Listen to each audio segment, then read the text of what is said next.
Morse Media presents a Girlfriend's Guide to Life podcast that will help you live the life you've been given. Join in the conversation.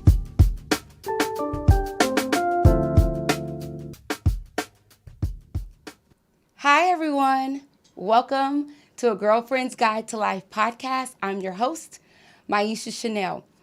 Today, I'm so excited. We are talking about, as you guys know, one of my favorite topics. We are talking about love. But not only just love, the science of love.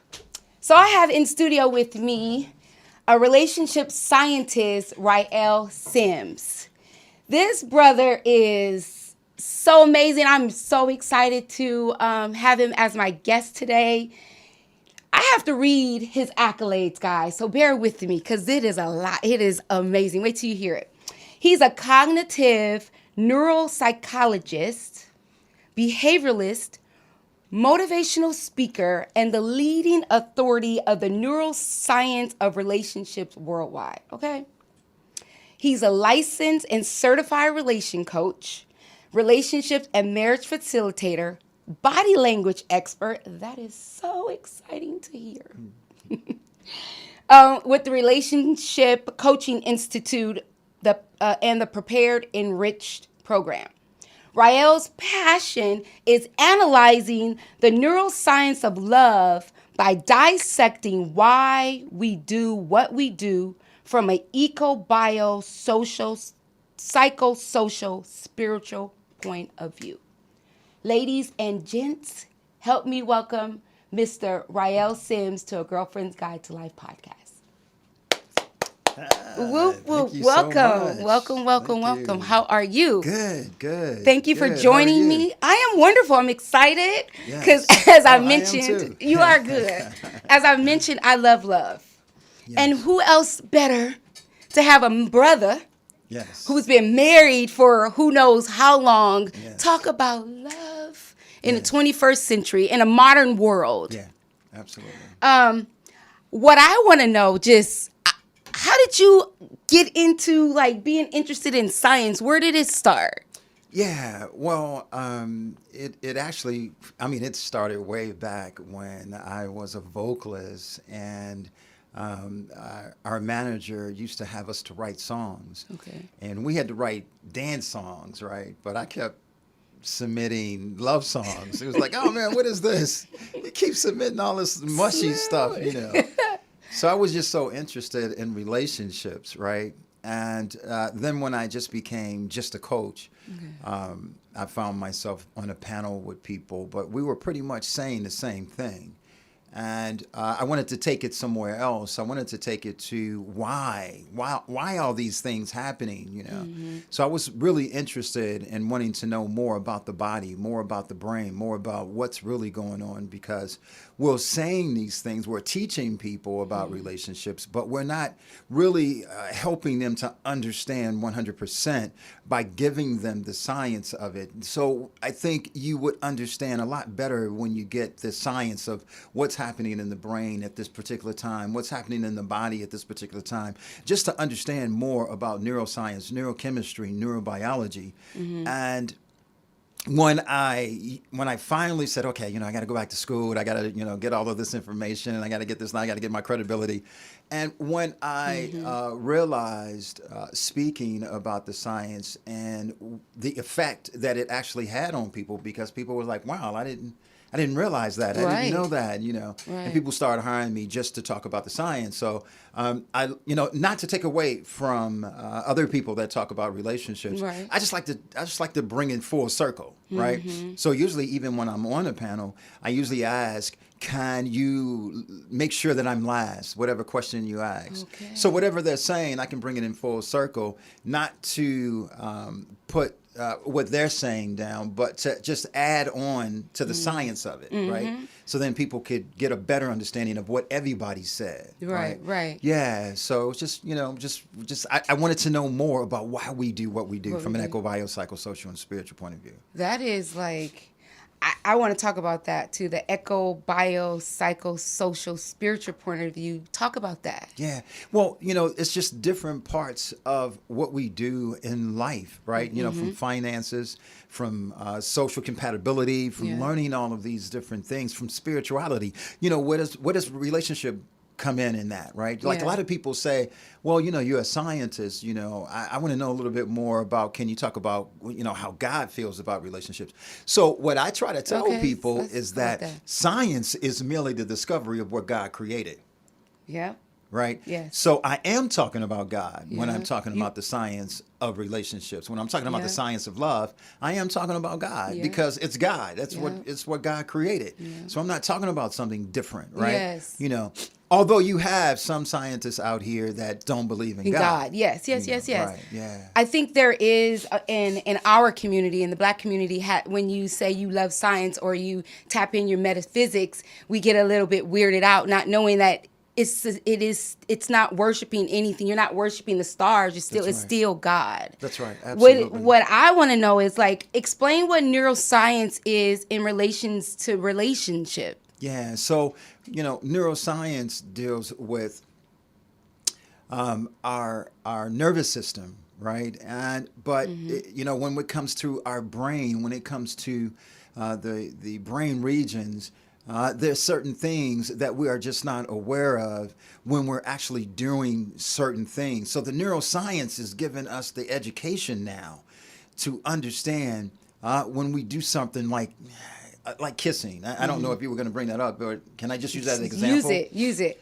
So, like when we kiss, the male and the female, when they kiss, the female actually receive testosterone from the male's saliva. Okay. And that testosterone is what causes the woman to be aroused. Okay. So that testosterone is very important for the intimate relationship, the intimate session. So kissing is needed. Kissing is really needed. It's really needed because you really receive the testosterone. So that testosterone goes into the ventral tegmental area, the caudate nucleus, the nucleus accumbens area.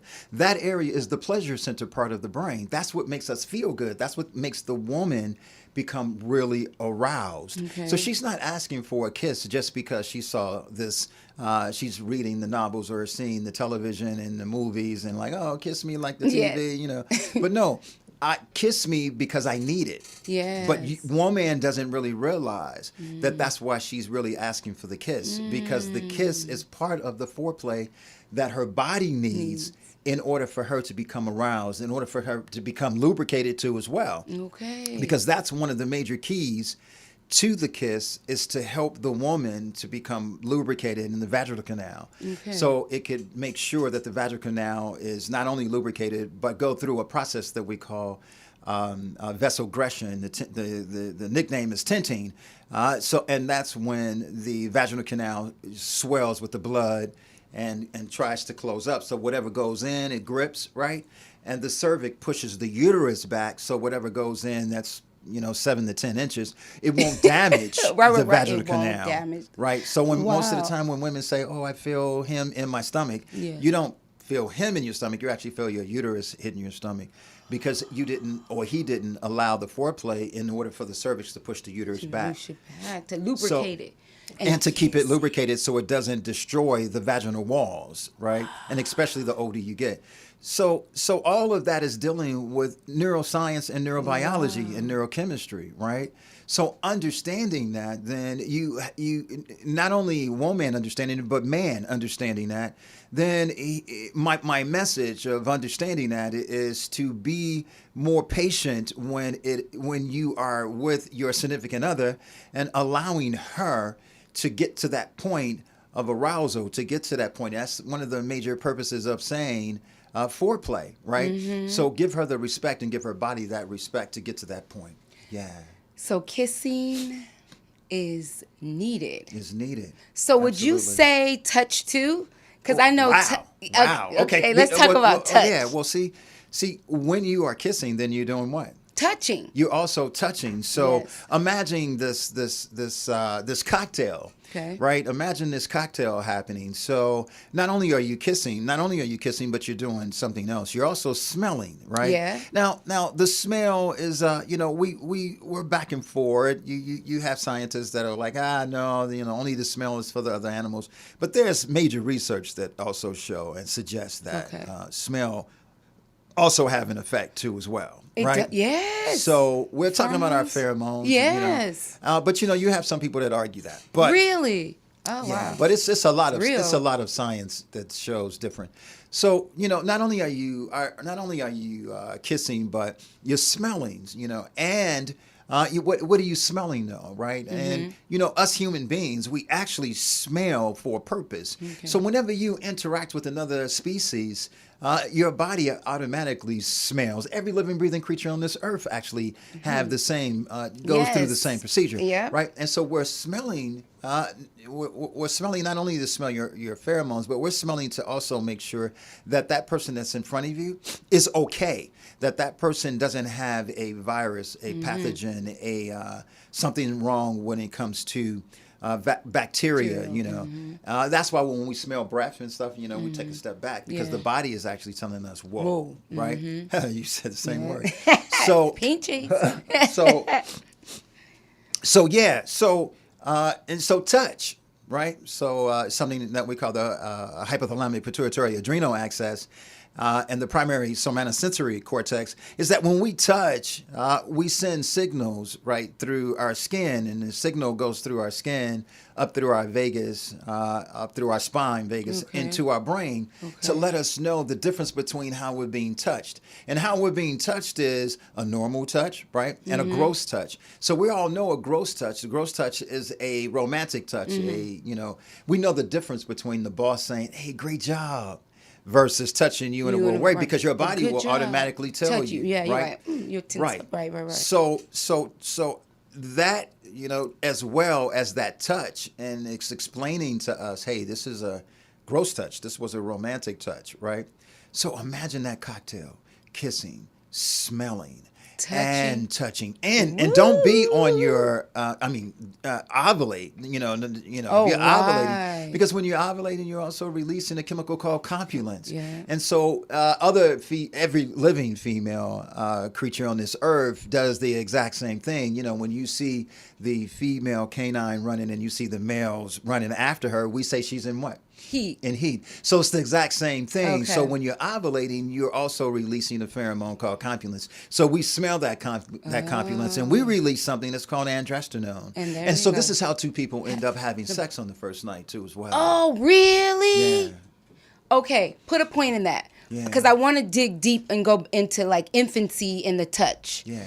So like, do you feel like if a person didn't get nurtured and didn't get the love that they needed at infancy, that it affects how they have relationships or even affection in it as they get older? Or just child development, period. Yeah. Because what the hospitals do is actually hire senior citizens, and what they do is have the senior citizens to rub premature babies, right, and to help their development. Okay. But not only the benefit is coming from the baby, but the benefit is also contributing to the senior citizen, because they're both being touched and they're both touching, so it's really important. Yes. Yeah. So touching and being touched, being nurtured as an infant, it has some benefits on your way of having a relationship. Absolutely. Now and wanting to be touched in the future, wanting to be if not touched. being touched in the future. Yes. So it really helps the development of a child, an adolescent, and an adult when you become an adult, and you haven't received those touch, hugs, and even "I love you." Yeah. So do you think that's when people say, "Oh, I don't really like to be touched. I'm not a toucher." Do you think that has a contribution absolutely, absolutely, because it's uncomfortable for them? Yeah. Yeah. Okay. Yeah. Something that they're not used to. It's foreign. It's foreign to them. Yeah, So and the even the body "I says love." that. Okay. Yeah, even I love. Even I love because you don't hear it, and that's why it's so difficult sometimes for when people get into a relationship. Even if it's a vitalized, harmonious, cohesive working relationship, they still can't say I love because it's foreign to them. So it Wow. becomes very difficult. That's deep. So I want to go back to the point you made, how two people have sex on the first date. So Yeah.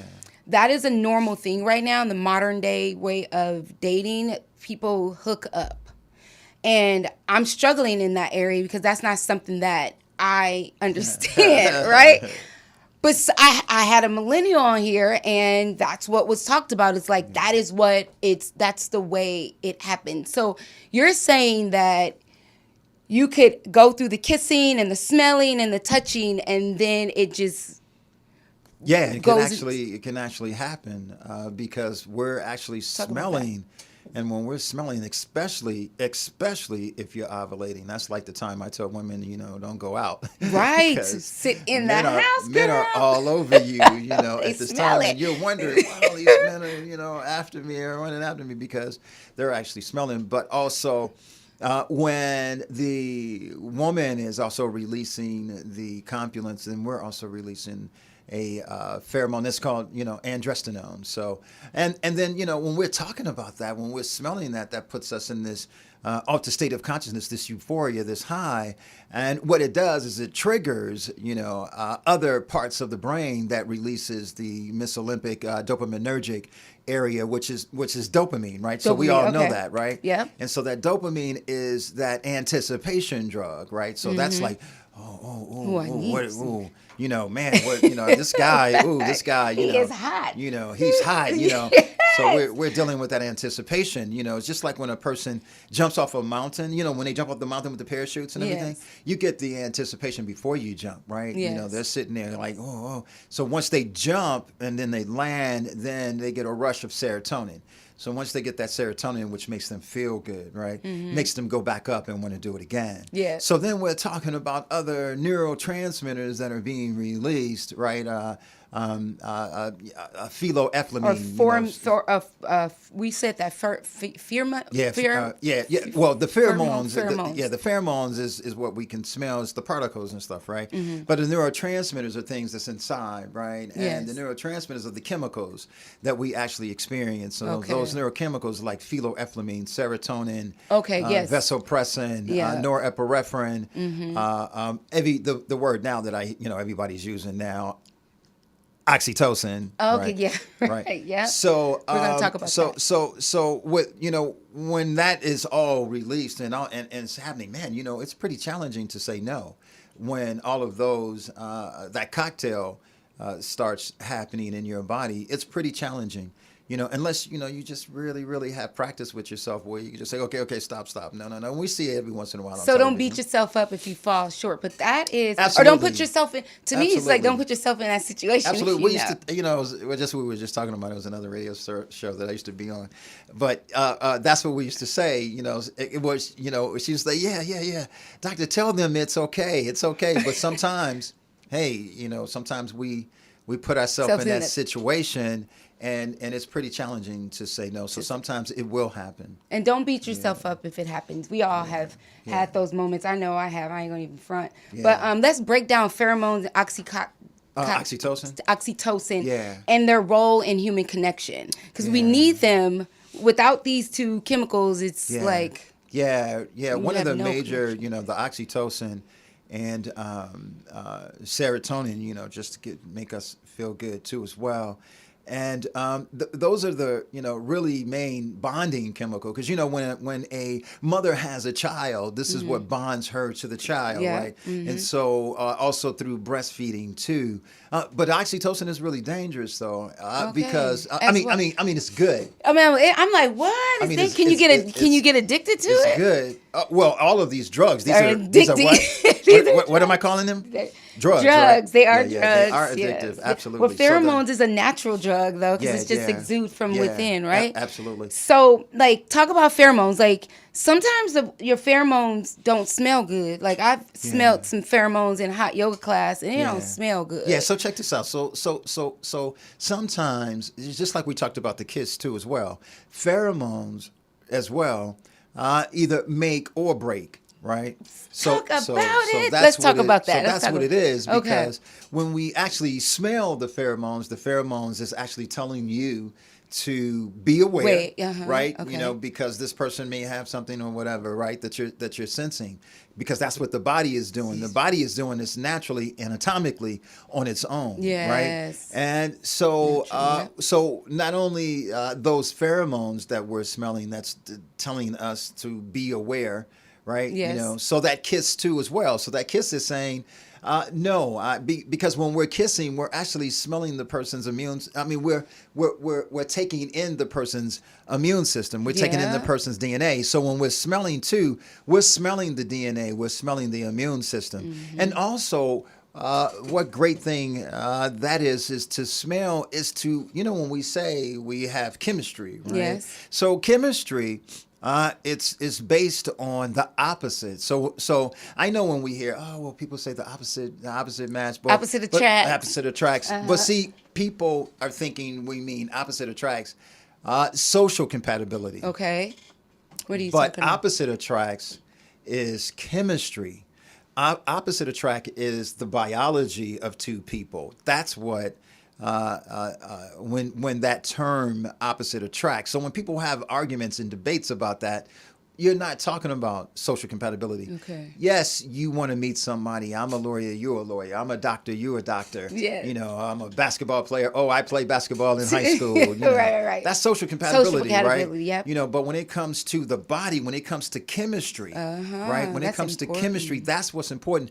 And the body is looking for the opposite chemistry of your chemistry. That's what makes the chemistry. Oh. It's not looking for the same DNA. Like So- social. Exactly. Oh. So absolutely, it's not looking like it's for social compatibility. It's looking for the opposite DNA. And what it says is when we have the opposite DNA, this is what makes a positive child when we procreate. Boom. Yeah.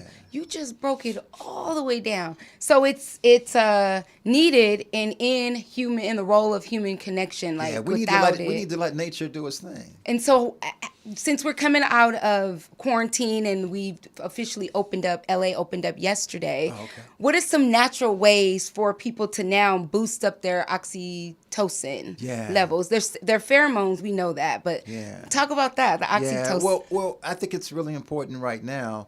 I think we all had an opportunity to understand health now, because everybody was Yes. taking vitamins. Everybody was doing drinking the shakes, zinc and taking zinc and all of that. Yes. And I think that's what's one of the major importance right now. Okay. Is to boost yourself. Don't stop doing that, right? Because that also helps the health of the body. Also helps the smell, right? Because sometimes, remember when I mentioned sometimes we may have bacteria Yes. in the stomach, which causes the bad breath. Yes. But I can imagine now if we did a test on a lot of people, we can be like, wow, these people are like totally healthy, because they started learning more about what we should eat, what we shouldn't eat during right? that period, right? So a Yeah. lot of people learned a lot about health, Yes, right? Absolutely. Yeah, absolutely. Yeah. That is good. All right, we've been talking for a minute. I want to make sure I get through all of our Absolutely, questions. I'm We have here. a few more minutes. Let's go. Can people be addicted? Okay, so I want to know, can people be addicted to each other? Absolutely. That's the whole purpose. That's To be addicted? Yeah, that's absolutely. That's the whole purpose of all of these chemicals. The chemicals is to bond you, is to make you addicted to each other, where you yearn for this person, where you miss this person, you want to see this person, you want to talk to this person. Wow. Where are you? Where have you been? Why aren't you returning my phone calls? Right. Right. Or I can't wait to come home, honey. I can't wait to be with you. I can't wait to watch a movie together. I can't wait. All of these Yes. things is being addicted to our significant other, because our significant other, that significant other's drugs are the drugs for me. Yes. My drugs is for you. Yeah. Right. Wow. Right? Because that's what's making us feel good. Yes. Is the drugs that you have, the drugs that I have. So I'm giving you my drugs and you're giving me yours. Okay. So I get Like addicted cold from your drugs. That's why it becomes very difficult, very challenging break when we break up. Okay. Because when we break up, now we have to detox off of that person. No different than a drug. When you hear about drug addicts or alcohol or donuts or, trying to get on that diet, your body is addicted to it. And so now what's important is for you to try to come off of it, because that person, those drugs are in you. Those drugs are in your system. Yeah. So detoxing and healing from that, DNA. you have to detox that out of your system. So tell us real quick, like some ways to detoxify your soul after you have broken up with your lover. Yeah, as long as you make sure that you healed too, because sometimes people think that's the same thing. And that's totally different. Totally Absolutely. different. So dealing with healing and detoxing, and one of the detoxes, now it's time. Sometimes it's not as convenient for people who have kids, right? Because the significant other has to come over or whatever. So you have to come up with strategies, right? And some of your strategies is, okay, well, if you're going to come get the child, then, what can I do? Can I just sit at the door while the child walks through the walkway to the car? Or do I allow my significant other to come to the door and to get the child and to walk to the car? Do I have my best friend here and have her to walk? So you have to come up with just different strategies, right? What works because for you? Because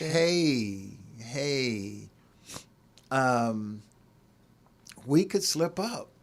Yes, we can. We could slip up, right? Because all it takes is to let him come over. He's right there at the door, or he's inside. Your pheromones are popping because you ovulating. You ovulating. You let him touch you. Yes. You tell him, hey, I and like your new hair. He looking good. And also, because we didn't talk about auditory, we didn't talk about the voice. Oh, so all he had to do is just say, hey, how baby, you I really miss you. You're like, you do. Because that goes right into the same place because you have these things stored in your hippocampus where you store information, right? So you have that stored, and so when that information goes into the hippocampus, then it also connects to the VTA, the pleasure center parts of the brain, and it says, "Oh my God, that's my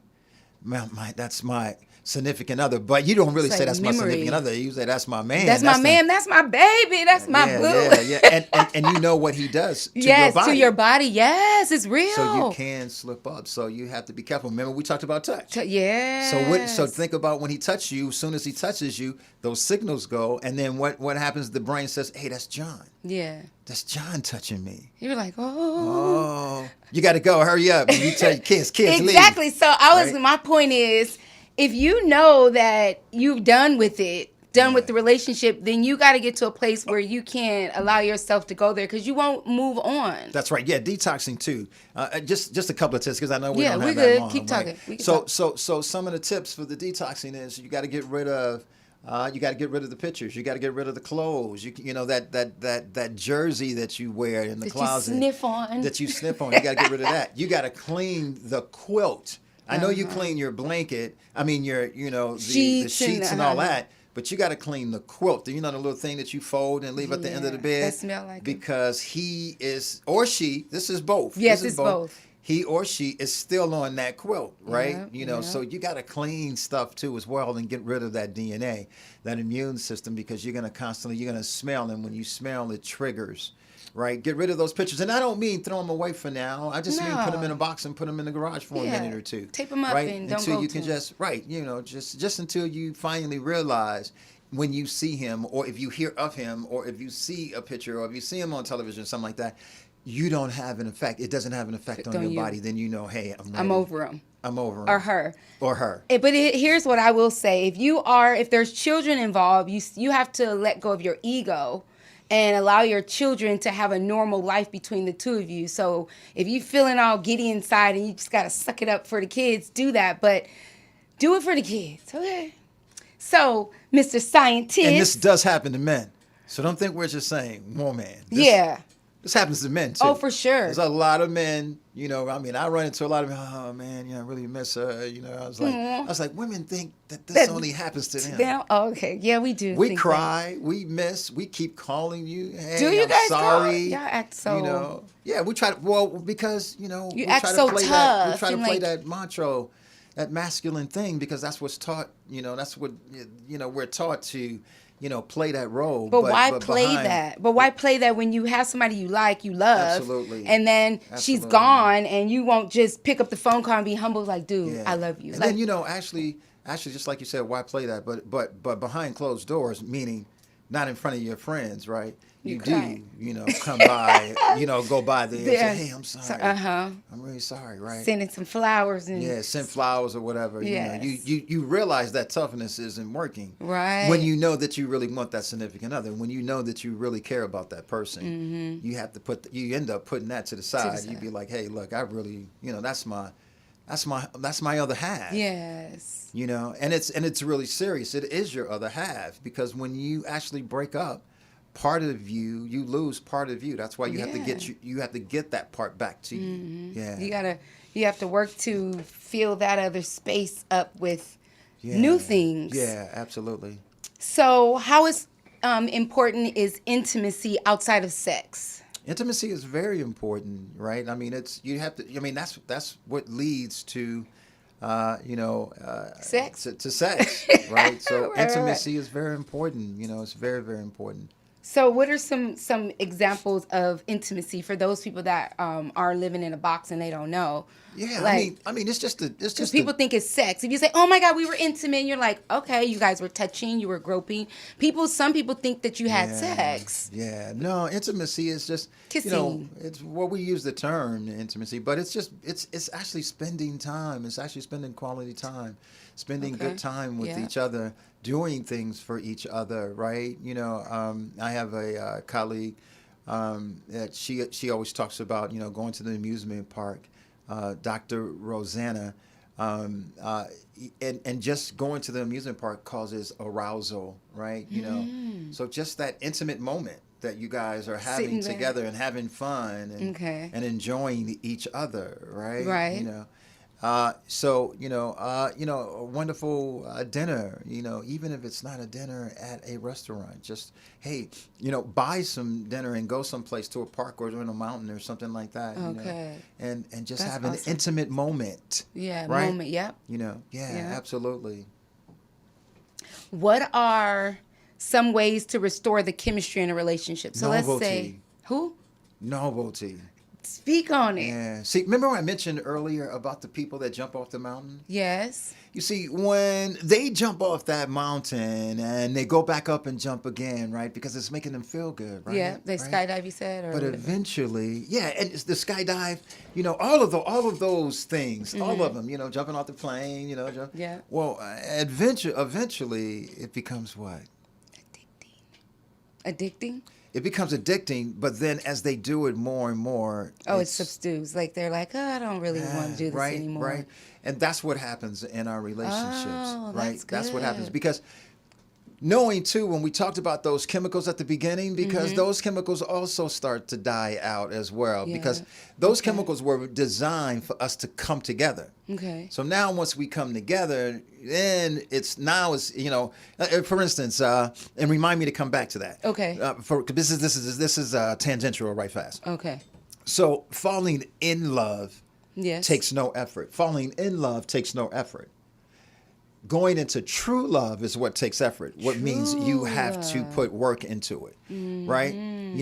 Falling in love, all those things that we're talking about when you first meet, right? Experiencing all those drugs, right? Being in an Yes. altered state of consciousness, being in a high, Yeah. right? So that's the in love stage, right? And then that in love stage starts, some people call it the honeymoon stage or whatever, and all those different things. But then it starts to die. But it doesn't mean that our relationship should break up. And that's what some people do too as well. They break up because they are addicted to the new love. Oh. So they break up when that starts coming down because they want to keep getting that high. Oh. So they break up and they go and they look for another relationship so they can always experience Keep the high. Keep that high, right? Wow. So, so what happens is in our relationships, novelty is when the guys jump. And it becomes, oh, okay, this is getting boring. We jumped off this mountain several times. So what do? They go look for another mountain. So they They look for another They mountain. ghost the chick and now, then go move on? they move on. They ghost that Correct. mountain. and Oh they my going. goodness. Yeah, and see, the problem too sometimes with that is one does not want to move on, Right. so the other one Moves on. Okay. and the other one is still here on that same mountain. Yeah, Right? So it's waiting. important for the novelty for both of you to move to do new things, more things that's going to keep you guys connected. Together. And the more you are together, the more you create novelty, the more you're creating intimacy. Yeah. The more you're creating intimacy is the more you're triggering all of these natural chemicals again, bringing them back up, making you feel good, making you want to be connected, and making you want to do the do. Absolutely. Do the do, guys. You heard that? You heard this, Mr. Ryeal Simms Yeah, say do the yeah. do, because if you don't use it, you'll lose it, ladies. Remember, Yes, the yes. doctor came on and told us that. Yes. Here, we confirmed it with a male. He said the same thing. Well, we are running out of time, Yeah. my brother. No. I know. So here's what I'm thinking. Yeah. I'm going to bring you back. Yeah, absolutely. So we can talk. We're going to delve deeper into this and really I really want to talk about really a whole show of the eco-bio-psycho-social spiritual point of view. Yeah. That would be a phenomenal Yeah, topic. So absolutely. stay tuned for that if you're open Okay, to that. absolutely. Before we leave, can you let us know where we can find you? Because you have services and coaching, and tell us a little bit Yeah. about that so you can have people contact you. Yeah. You could contact me on my website, drryealsimms.com. Okay. You can find me on Facebook, Ryeal Simms, the relationship scientist. You can find me on Instagram, the relationship scientist. Okay. You can find me on Clubhouse. Oh, Clubhouse. Are you on Clubhouse? Yeah, I'm on Clubhouse. Ooh, You can when find are me you on going to Clubhouse, go? Because I'm relationship going to scientist. I'm there all the time. I'm speaking in several rooms Seriously? all the time. Yeah. Okay, that's good to know. Yeah, the relationship scientist. Well, actually in Clubhouse, it's Dr. Ryeal. Okay, Dr. Ryeal, okay. My club room is relationship scientist. Okay.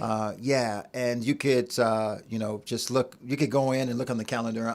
I speak in like everybody's room from all over the world. I bet you do. Yeah, so I'm, so you can contact me that. Yes, I do counseling and coaching too as well for couples and singles, and I help singles to prepare for relationships before you venture out into the relationship arena. And I help you to become a conscious dater, to be more mindful before you venture out there. And, I help couples to understand what it is to be in a vitalized, harmonious, cohesive working relationship. That is beautiful. Well, thank you, Mr. Ryeal. Thank you. For coming Thank you. on. This is my first interview outside, Really? actually in the studio, so thank you. Thank you for allowing me since to be the COVID, right. I was like, wow, I was like, will we ever be in a studio? I know. Well, yes, it has. Yeah. We have arrived. Yeah, so this is totally awesome. This is not the last. Yeah. Thank you for joining me, guys. Thank you again for joining me on this episode. I'll see you in 2 weeks. And can't forget, you guys, I need you to subscribe. Subscribe to the channel on YouTube, Girlfriend's Guide to Life, the show. And then on Facebook, you can find us the way it's spelled, Girlfriend's Guide to Life. And on Instagram, it's spelled Girlfriend's Guide to Life, LYFE. Until then, keep your head up in my emancipated youth. I got you. I love you. If you need anything, you know I'm here. Peace. Life, L. Peace.